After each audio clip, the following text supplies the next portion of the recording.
नवलगढ़ में जो सबसे बड़ी समस्या थी सीवरेज के गंदे पानी की, और ये वास्तविक में एक बड़ी विकराल समस्या है कि जिस घर के आगे वो गंदा पानी निकलता है, उस घर के अंदर ना कमरे में बैठकर लोग खाना खा सकते हैं, ना सुकून से रह सकते हैं, ना सो सकते हैं। लेकिन आज तक वो शहर में आते हैं, लेकिन उनके पास सीवरेज नहीं है।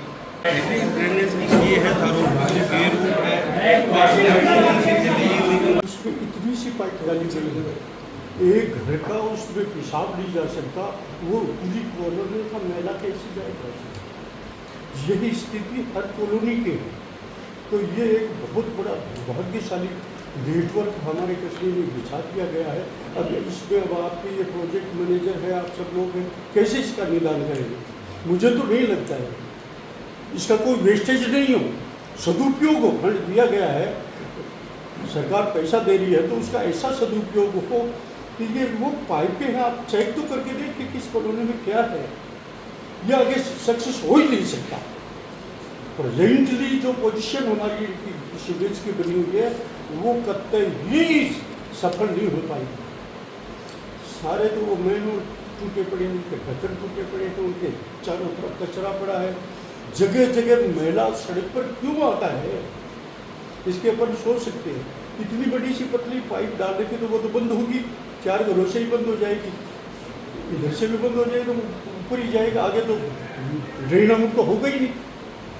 तो मेन प्रॉब्लम तो उन पाइपों की है, ना उनका लेवल देखा गया। मेरे नीचे का गया है, उसका भी लेवल मेरे ऊपर, तो वो कैसे मैल चढ़ेगा? इतना पानी भी नहीं है। यहाँ पानी आता है 10 मिनट, शहर के बीच में 10 मिनट पानी आता है, तो वो कैसे ड्रेन आउट होगा? तो इस पर विचार करिए आप लोग। तो आपका कहने मतलब है जो आप अपने सुझाव दीजिए कि कौन कौन सा एरिया फंक्शनल नहीं है, इसमें प्रॉब्लम क्या है, इसको हम किस तरीके से इम्प्रूवमेंट कर सकते हैं, उसको हम उसके ऊपर आके फिर हम उस पर। मुझे तो लगता है ये सारा का नई पाइपें डालनी पड़ेगी, ज़्यादा गेज वाली पाइपें डालनी पड़ेगी, तो उनका लेवल सही करना पड़ेगा। आप एरिया फिर अपन इसको वापस से सर्वे करवा के यदि ऐसी स्थिति है तो उसको रिप्लेस भी करें। ये एरिया आप नोट एरिया तो मैं सारे नवलगढ़ में फिरता हूँ, मेरे वार्ड नंबर 10 की क्योंकि पूरे प्रोजेक्ट को थोड़ा एक एरिया मोडिफिकेशन मिलेगी। आप बताइए एक एग्जाम्पल। हाँ, वार्ड नंबर 10 है, 12 है मेरे आसपास, 34 में देखो ये पोजीशन 3 महीने से ईओ साहब के चक्कर से मैं निकाल रहा हूँ, मेरी लाइन पूरी बंद है। इसके लिए आप लोग इस पर भी विचार करें। जब ये सीवरेज का निर्माण कार्य होता, हमने इसका काफी विरोध किया था कि आप 4 इंच की पाइप के अंदर पूरे शहर का पानी की निकासी करोगे, कहाँ पॉसिबल होगा? एक घर की नाली की निकासी नहीं हो पाती है। लेकिन तब हमारी सुनवाई नहीं हुई थी। आज ये पूरी नवलगढ़ की जनता को ये नासुर बहन करना पड़ रहा है। लोगों का ये दर्द बन चुका है। घर से बाहर निकलते ही वही गंदा नाला, गंदी पानी, पैसों की। जैसे आप बता रहे हो उसमें अपन सुधार करने वाला एरिया हमें जो बताइए, जिस पूरा नवलगढ़ सुधार करने लायक है। कहीं ऐसी व्यवस्था नहीं है जो सीवरेज में सुधार न हो, बैलेंस नहीं बना। नवलगढ़ की स्थिति आप समझ जाओगे क्या स्थिति? मैं आपकी बात समझ रहा हूँ, लेकिन हम जो क्या हम तो ये चाहते हैं आप हमारे साथ चलो, क्या आप पैदल नहीं चल सकते? हम सिर्फ जो अपना पैसा उस पर अपने सुझाव लेने के लिए है कि भाई कौन से एरिया में अपना जो बचा हो उस एरिया को अपना लेना चाहिए, या फिर अपना प्लांट है उसको अपग्रेड करना चाहिए। भाई जो तो सस्टेनेबल जो होता है ना, सस्टेन कब करेगा प्रोजेक्ट? जब पूरा का पूरा सिस्टम सही चले। भाई अपन भी सही है, सीवर के अंदर स्टॉर्म वाटर है, आपका अलग से ड्रेनेज बन रहा है, स्टॉर्म वाटर के लिए अपन सीवर का चैम्बर नहीं खोले, फिर लास्ट में प्लांट है तो प्लांट अच्छे से वर्क कर रहा है। इवन यहाँ पे प्लांट का पानी भी शायद सीवर फ्री सीमेंट ले रही है, तो ये एक सस्टेन जब करेगा जब ये सारे चीज़ फंक्शन करेंगे। सर पानी की ढलान ऐसे होती है सर, लेकिन एक्चुअली क्या है, बना हुआ कैसे है? यहाँ ढलान उधर जा रही है तो उधर से भी ऐसे बन गया, तो वो टेपर बन रहा, पानी आगे जाएगा ही नहीं, वो ये तो बैलेंस बनेगा ही नहीं, वो जाएगा कैसे? एग्जिस्टिंग सीवर के जांच का विषय, ये जांच जांच का का विषय चाहते हैं। जांच हो अपन म्यूनसिपलिटी लेवल पे, या फिर आप जांच के अलग जांच हो। अपना अभी यहाँ जो मोटिव है वो फेज 5 के अंदर कार्य करने का है कि उस सुझाव दे के अपन उसमें और क्या अच्छा इम्प्रूवमेंट कर सकते हैं। और जो हो गया उसके लिए जांच का अलग विषय हो गया। सर एक चीज़ और है इसमें, ये तो हो गया अपने 15 करोड़ रुपये अपन को कहाँ अपन को इसको खर्च करने हैं और कहाँ किस हिसाब से इसको करना है, वो सुझाव आप हमें दें, जिससे कि जो अभी जो नया कुछ हो तो उसमें ये प्रॉब्लम्स नहीं आए। यही तो है कि जो पैसा आया उसको अपन कैसे सदुपयोग कर पाए। सदुपयोग सर सदुपयोग के लिए अपन नई लाइन डालेंगे, नई उसका लाइन भी कोई दोनों सोल्यूशन चीज़ हो नहीं। सकती है। हमारा निवेदन ये है कि जो पहले बिना अलाइनमेंट की जो लाइनें डली हुई थी ना, उनको सही अलाइनमेंट करके और उनको सही सुचारू रूप से करके फिर अपन आगे बढ़ो, ये सही। समझे, तभी तो अपन इसको पार कर पाएंगे। अब जो हो गया उसको तो अपन भी आप क्या चर्चा करने में कोई फायदा नहीं है। इसके साथ एक चीज़ और ऐड कर लीजिए। हमसे निवेदन है, सरकार से भी हम विधायक जी से भी निवेदन करेंगे कि इसमें बजट और चाहिएगा सर। नहीं, ये अपन जैसे आपने बताया है इन चीज़ों पे हम आगे जाएंगे, इस पे डीपीआर जी तो आपने जो सुझाव दिए इसके ऊपर टीम आएगी, सितंबर के आसपास टीम आएगी, वो यहाँ पे आप जो एरिया बताओगे उस एरिया का दोबारा सर्वे करेगी। यदि वहाँ पे प्रॉब्लम है तो उसको रिप्लेस करेगा। सही बात है। तो जो बचा हुआ एरिया है उसमें डालेंगे। सबसे पहले हो सकता है कोई प्लांट में भी खराबी आ रही हो, ट्रीटमेंट नहीं हो रहा हो या प्लांट नहीं चल पा रहा हो, तो उसमें कुछ मशीनरी होगी, उसको भी हम रिप्लेस हाँ वो तो सर वो तो अच्छा नहीं है। लेकिन मैं यहाँ जो समस्या आ रही है वो ज़्यादा समस्या ये सुनने को मिल रहा है कि अलाइनमेंट सही नहीं है उसका। अलाइनमेंट में जैसे कि सीवर में बहुत ब्रांचेज लाइन होती है, तो आप यदि आप वहाँ रहते हो, आप जनप्रतिनिधि हो, तो भाई आप बताइए कि कौन सी ज़्यादा प्रॉब्लमेटिक लाइन है जिसको अपन इसको इंक्लूड करें इसमें अलाइनमेंट में। इसमें सर सबसे ज़्यादा मेरा इसमें प्रभावित हो रही है सर, एक हमारा एक घूम चक्र वाला इलाका और एक मंडी गेट।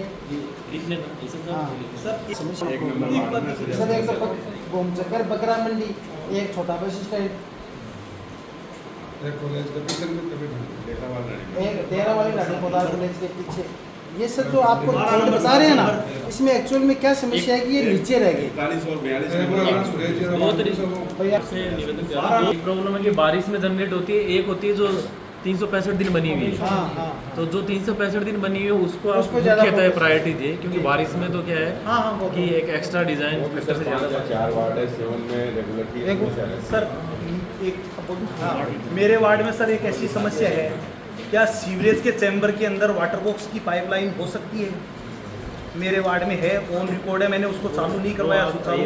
से डिस्कस करेंगे। वो मैंने उनको कहा तो बोले देखेंगे हम करेंगे, आज तक उसका निस्तार, इसीलिए मैंने वो चैम्बर भी नहीं जुड़वाए, क्योंकि पीने का पानी उसी में से निकल रहा है और वो चैम्बर उसमें जुड़ जाएगा तो बीमारियाँ फैलेगी।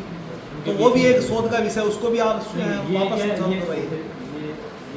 मेंटेनेंस लेवल के वो सर अभी मेंटेनेंस लेवल है, लेकिन वो तो काम ही चालू नहीं हुआ, मेंटेनेंस की तो बात ही नहीं है वहाँ। ठीक है, ये एक बार पॉइंट देख के और दूसरा एक चीज़ और है, ये जो अपनी जो मेन रोड है उस पर जो चैम्बर बने हुए ऊंचे नीचे, उन पर भी दुर्घटनाएं होती है, उनका भी एक बार संज्ञान लीजिए। उससे बाइक सवार बहुत बार गिरते हैं। इसमें करवा वार्ड में सीवरेज का पानी बरसात के अंदर तो पानी बरसात का पानी उसके साथ मिक्स हो गया था। और एक वार्ड नंबर 6 उस चैम्बर में रोज रेगुलर पानी निकलता है, बरसात आती है तो 1 महीने तक सीवरेज में पानी बाहर निकलता है। ओवरफ्लो मतलब रुकता ही नहीं है, कभी तो बोलते मोटर खराब हो गई, क्या हो गया, रेगुलर 1 महीने से पानी आ रहा है, बरसात आती तो रुकता ही नहीं है। इसके लाइनों का पता तो नॉलेज तो हो। अभी तक क्या हुआ, ऐसे ठेकेदार यहाँ पे ऐसे बने हैं जिनको पता ही नहीं है कि सीवरेज में पाइपलाइन कैसे किस लेवल पर डालनी है। ये सर आप आगे अपने को इसको सुधारना है तो ये आप फोकस करो। हमने लिखित में भी आपको दी है कि चाहे वो अधिकारी हो, चाहे कर्मचारी हो, चाहे वो ठेकेदार हो, उसको कम से कम नॉलेज तो सीवरेज लाइन के ट्रीटमेंट प्लांट का।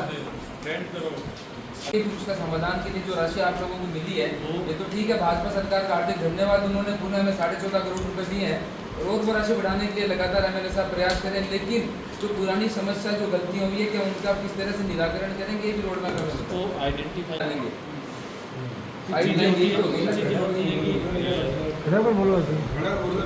इसके अंदर अगर एसटीपी वगैरह एक आध और बन के, या जो एक एसटीपी जो कोटी रोड से भक्तावल जोड़ के अंदर है उसको अगर 1 MLD में कन्वर्ट कर दिया जाए तो उससे भी मेरे हिसाब से ये भी नहीं की तो उनको वो आप थोड़ा करवा दीजिए, यदि नोट करवा दीजिए, यदि ऐसी कॉन्ट्रैक्ट थोड़ा सा काम होने के बाद बावड़ी ऐसे बनी हुई जैसे देखने के लिए काफ़ी संख्या में पर्यटक कल आते थे। हमें क्या पता लगेगा आपने किस किस चीज़ों को उसमें शामिल किया नहीं किया, अगर कोई रह गया हो उसके लिए हमारी शिकायत है, कहाँ उसको ऐड करवाना पड़ेगा, वो भी जानकारी अपन में दें। काफ़ी पुरानी सब जगह ये नहीं कि सलेक्टेड जगह पे ही है, मंडी गेट पे किराए पे कुआ बना हुआ सर, चारों तरफ उसके ऊपर खड़ी है, बहुत हेरिटेज स्थिति में था, अब वो एकदम जर्जर अवस्था में।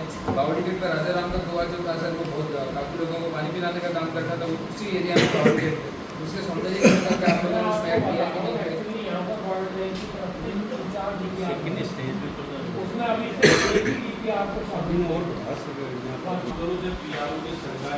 रही है तो मैं भी कुछ एक बार 1 मिनट सुनो कि जो 14 करोड़ रुपए आप सेकंड फेज के लिए जो एक्स्ट्रा लाइन के लिए आए ना, दोनों के लिए जो एग्जिस्टिंग इंफ्रास्ट्रक्चर उसको भी स्ट्रेंथन करना और नया जो एरिया बच गया उसको भी नहीं होगा।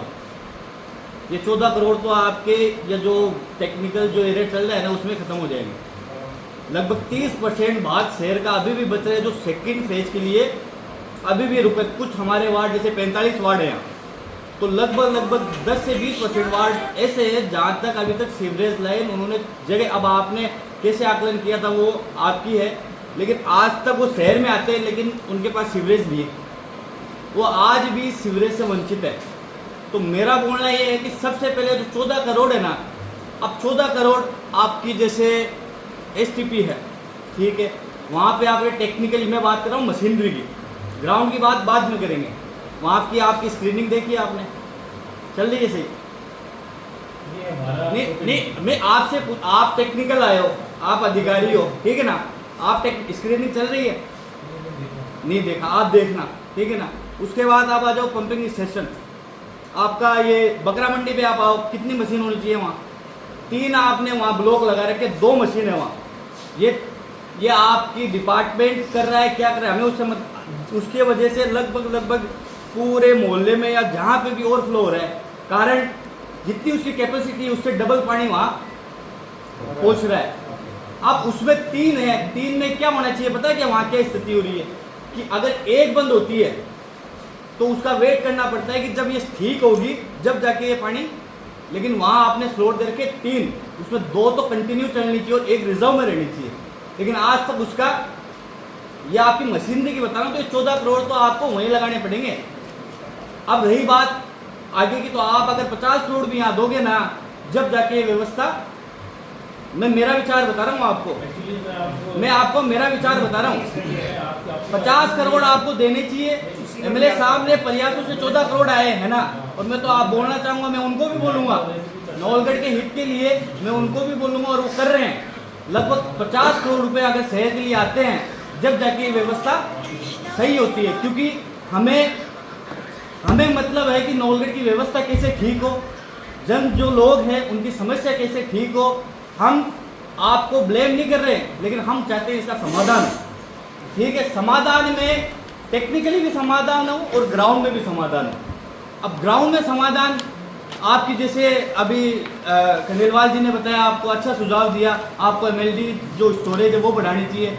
आप एक पूरा फैक्चुअल रिपोर्ट बनाओ, STP की बनाओ, और तीनों जो MLD है आपकी जितनी भी स्टोरेज है उनकी आप फैक्चुअल रिपोर्ट आपको बनानी चाहिए। उसके बाद उसमें जो खामियां, सबसे पहले मैं बात कर रहा हूँ टेक्निकल, जो मशीनरी ग्राउंड की बात की है, क्योंकि ये जब चीज़ें जो हो रही है ना, ये पहले टेक्निकल से फिर जाके ग्राउंड में आ रही है। तो आप जहाँ से जो पंप हो रहे हो या फिर रिजर्व हो रहा है, वहाँ आप देखो, अगर वहाँ व्यवस्था ठीक है फिर आप ग्राउंड में आओ। तो मेरा बोलना यही है कि नवलगढ़ को 14 करोड़ से कुछ नहीं होना। हम MLA साहब को भी बोलेंगे, उन्होंने 14 करोड़ लेके आए, उनका बहुत बहुत धन्यवाद है, और हम सब मिलके उनको भी बोल रहे हैं, और हम भी अपनी, मैं एक नवलगढ़ का नागरिक होने के नाते और पूरे चेयरमैन होने के नाते आपसे यही बोलना चाहूँगा, और MLA साहब को भी बोलना चाहूँगा कि आप लगभग 50 करोड़ रुपए लेके आओगे, जब जाके नवलगढ़ की कुछ व्यवस्थाएं हैं या ठीक होगी, क्योंकि 30% भाग अभी भी वंचित है, जो शहर के किनारों पे बसा है। उन्होंने आज तक, हाँ नहीं पैराफेरी नहीं, वार्ड नंबर 5 है। देखिए ऐसा है कि कुछ वार्ड जो नए जुड़े हैं ना, बाद में जुड़े हैं, उनमें अभी तक सीवरेज लाइन डली नहीं है। वार्ड का जो मैं वार्ड आपको चलो मोटा बता ही देता हूँ मैं आपको। आप इधर जाओ, 45 नंबर वार्ड लास्ट जाके आओ, 39 नंबर, मैं एक मोटा बता रहा हूँ आपको, चारों रास्ते बता रहा हूँ मैं आपको। उधर आप जाओ, ये अपना क्या नाम, 38 से 39 नंबर, तो लगभग जो बॉर्डर पे है वो वार्ड लगभग और हाँ ये एरिया, ये हमने पार्षद जी बैठे हैं वार्ड नंबर 3 के, इनका लगभग मेरे हिसाब से 70% वंचित है, 70% वंचित है। वार्ड 5 और 16 और ड्रेनेज वाले भी आप बैठे हो क्या? ड्रेनेज वाले आप बैठे हो, तो ड्रेनेज वाले एक बात बताओ, जब तक ड्रेनेज वाले और सीवरेज वाले आप अपना तालमेल नहीं बिठाओगे, तो जब तक समाधान कैसे होगा? अभी मैं आपको यही कहना चाह रहा हूँ कि ड्रेनेज भी यहाँ पे आपके अधिसा से मिलता है, RUDP से बैठे हुए, इन्हीं के अंडर में फेज 5 का सीवरेज भी आया है। तो आप सारी समस्या दोनों फेज 5 की सीवरेज सर बात ऐसी है कि हम इस बीमारू व्यवस्था के साथ आगे चल नहीं सकते। ये विधायक जी के प्रयास है कि उनके प्रयास से ये काम आप आए यहाँ पे ये सुन रहे हैं, लेकिन हम लोग ये चाहते हैं कि इस व्यवस्था से हमें छुटकारा मिले, नवलगढ़ का आम नागरिक परेशान नहीं हो। अब इसके लिए आपको चाहे STP को 1 MLD में कन्वर्ट करना पड़े, नई STP बनानी पड़े या डैम नए बनाने पड़े, वो आप इसके अंदर जो भी सुधार कर सकते हो वो करो। और इसका बजट आप है ना कम से कम 50 करोड़ लोगे तभी नया फेज चालू होगा सर। STP का जो है और MLA साहब से भी करेंगे रिक्वेस्ट। नहीं, हमारी मांग है STP जितनी भी मैं बोल रहा हूँ ना, आप लगभग जैसे बकरा मंडी वाली मैं बात कर रहा हूँ, लगभग सब चेंबर ओवरफ्लो होते हैं। वो आपकी मशीनरी की दिक्कत है। वो मशीनरी की दिक्कत है, मैं बताऊँ एक भी STP और MLD पे पूरा प्लांट कहीं भी वर्क नहीं कर रहा है। सारी तो STP के अंदर मशीनें बंद पड़ी है। आप चलो स्कैनिंग की और सारी मशीनें बंद है।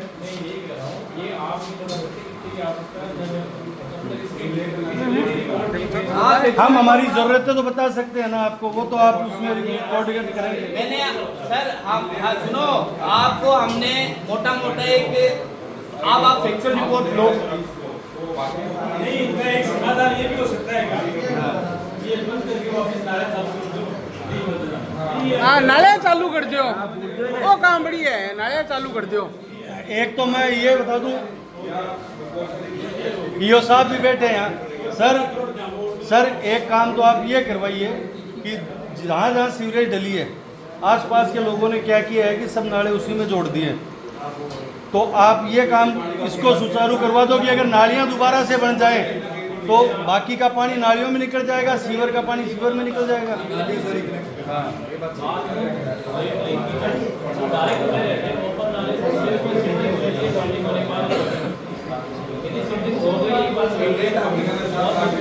चेंज करानी चाहिए सब जगह, चेंबर आपको चेंज करानी चाहिए टाइम टू टाइम। तो पाइप आता है, उस पाइप का इन्वर्ट लेवल से नीचे की लेवल हमेशा रहा ना, तो लाइन कभी चौक ही नहीं होती। कंपाउंड का लेवल इस पाइप से ऊपर चला जाता है, तो इसलिए तो कंपाउंड का लेवल यहाँ भर गया तो पूरी लाइनें पूरे सही लाइन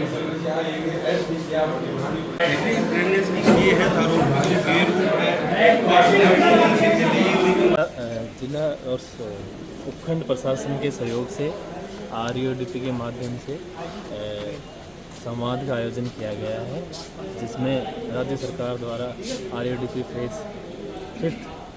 5 का शुरुआत की गई है, जिसके अंतर्गत नवलगढ़ के अंदर 14 करोड़ 49 लाख रुपए वेस्ट वाटर मैनेजमेंट के लिए लगाए जाएंगे। उसके इस संवाद के माध्यम से यहाँ के जनप्रतिनिधि लोग, पूर्व पार्षद महोदय, पूर्व अध्यक्ष महोदय से चर्चा की गई और उनके सुझावों को हमारे द्वारा नोट किया गया है। उनके द्वारा दिए गए मुख्य सुझाव है जो एग्जिस्टिंग जो इंफ्रास्ट्रक्चर जो सीवर का है उसको स्ट्रेंथनिंग किया जाए, और जो आउटर एरिया जो रिमेनिंग एरिया है जिस हिसाब से उन्होंने बताया कि 20 से 25% एरिया बचा हुआ उसको इसमें कंसिडर किया जाए। इसके सारे सुझाव हमने नोट कर लिए गए हैं, अब आगे इसके ऊपर फर्दर कार्रवाई। सर एक मोटा मोट में उठ के आया कि जो सीवरेज है पुराना वाला जो भी वर्क है उसको पूरे कोई एक्चुअली वो हम डिसाइड नहीं कर सकते। इसके ऊपर जब जो टीम आएगी उसकी फिजिबिलिटी रिपोर्ट बनेगी, कितना क्या है क्या, उसके बाद ही इस पर बता सकते। जो सुझाव दिए गए उनको कितने दिन में आप अमल कर पाएंगे? इन सुझावों को हम SDM साहब EO साहब के मिनिटाइज करके हम इसको आगे विभाग को पहुंचाएंगे, और वहाँ पे DPR, क्योंकि सुझाव लेने के बाद DPR बनने का प्रोसेस होता है, जो सेंट्रल गवर्नमेंट द्वारा PSUs के माध्यम से DPR बनाई जाएगी। वो सितंबर, अक्टूबर, नवंबर के आसपास यहाँ पे टीम आएगी, वो इस पर वर्क करेगी। सर प्रायोरिटी कैसे रहेगी जब 14.5 करोड़ रुपये आप लोग ला रहे हैं DPR में? आप मान लीजिए एक सुझाव तो ये है कि भाई कि मान लो जो शहर का हिस्सा बच रहा है सीवरेज वाला वो हो गया, आप किस तरीके से उसको प्रायोरिटी देंगे सर आप लोग?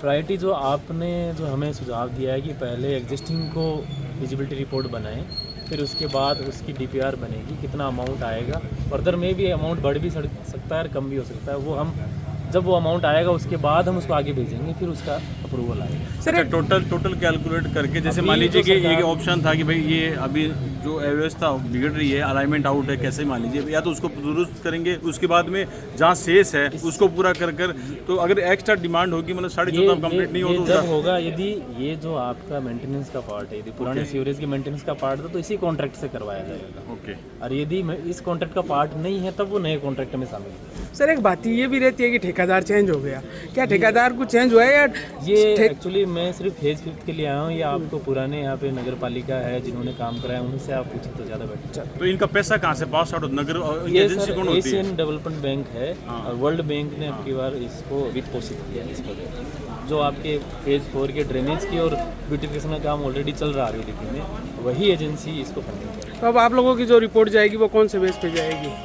हमारे जो सिटी लेवल पे जो हमने डिस्कशन किया है, इस बेसिस पे हम इस संवाद को आगे तक पहुँचाएंगे। चलो सर, धन्यवाद, बढ़िया कराओ। आज की मीटिंग में सबसे पहले तो हम भारतीय जनता पार्टी की संवेदनशील सरकार को धन्यवाद देना चाहेंगे।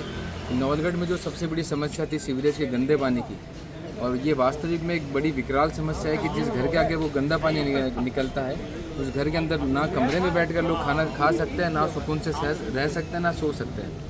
इस समस्या को देखते हुए विधायक जी ने राजस्थान सरकार से निवेदन किया था, तो मुख्यमंत्री भजन लाल जी ने 14.5 करोड़ रुपए के जो भी हाल फिलहाल में राशि हमें दी है, इसके लिए हम सादर धन्यवाद ज्ञापित करते हैं। लेकिन हम एक बात और कहना चाहते हैं कि पुरानी जो पैसे यहाँ लगे हुए थे वो बड़ी अव्यवस्था से लगे हुए थे।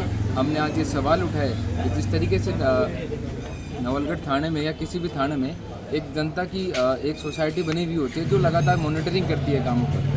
हमारा ये कहना है, विधायक जी का ये कहना है कि किसी भी कार्य में भ्रष्टाचार नहीं होगा, और वो भ्रष्टाचार तभी रुकेगा जब ये जो अधिकारी हैं ये जनता के प्रति जवाबदार रहेंगे। जनता के जो पैसा है, जनता अपने पैसों का ध्यान रखेगी, अधिकारियों के अगर गलत काम करे तो उसका विरोध करेगी, और जहाँ भ्रष्टाचार होता है उसके बारे में हमें तुरंत सूचना देगी, सरकार को सूचना देगी। ये मुख्य मांगे थी। एक मांग आज हमने और करी है कि नवलगढ़ शहर के विस्तार को देखते हुए जो 14.5 करोड़ रुपए की राशि हमें अभी छोटी लग रही है, क्योंकि टेक्निकल समस्याएं बहुत ज़्यादा है। हमने ये मांग भी करी है, विधायक जी से भी इस बारे में निवेदन करेंगे कि इस राशि को 50 करोड़ रुपए तक किया जाए, ताकि इस समस्या का जड़ से निपटारा हो जाए। आगे आने वाले समय में किसी भी भाई को किसी भी घर पे सीवरेज के बदबू में उसको रहने की ज़रूरत नहीं पड़े। अभी जो 14.5 करोड़ रुपए हैं वो आप ये चाहेंगे कि ये जो वर्तमान है वो स्मूथ चले, या फिर जो कांकड़ वाले जो भी एरिया हैं उनको जोड़ा जाए? देखिए, काम सारी जगह व्यवस्थाएं होनी चाहिए। जहां लोगों के पास नहीं है वहां उन लोगों के पास नई सीवरेज लाइन भी जानी चाहिए, लेकिन जहां जो लोग अभी भयंकर रूप से त्रस्त हैं उनका पहले हमें प्राथमिकता से उन लोगों को इलाज करवाना चाहिए। क्योंकि मैं फिर से आपसे कहना चाहता हूँ कि जिस घर के बाहर भी अगर सीवरेज का पानी निकलता है, जो उस भ्रष्टाचारी रूपी दानों में वो जो व्यवस्था चढ़ी हुई है, उस व्यवस्था को सुधारने में समय जरूर लगेगा, लेकिन उसका निराकरण 100% होगा। इस भारतीय जनता पार्टी की संवेदनशील सरकार में हमारे नेता श्री विक्रम सिंह जी जाकर लगातार इस प्रयास में रहे हैं। बहुत बहुत धन्यवाद। गौतम जी, क्या कुछ कहना चाहेंगे? देखिए, आज जो मीटिंग हुई है, माननीय विधायक जी खुद इस पूरी सीवरेज की जो दुर्दशा है इसकी मॉनिटरिंग कर रहे हैं। इसके सुधार के लिए विधायक जी को धन्यवाद कि उन्होंने एक बजट और मिला है 14.5 करोड़ का।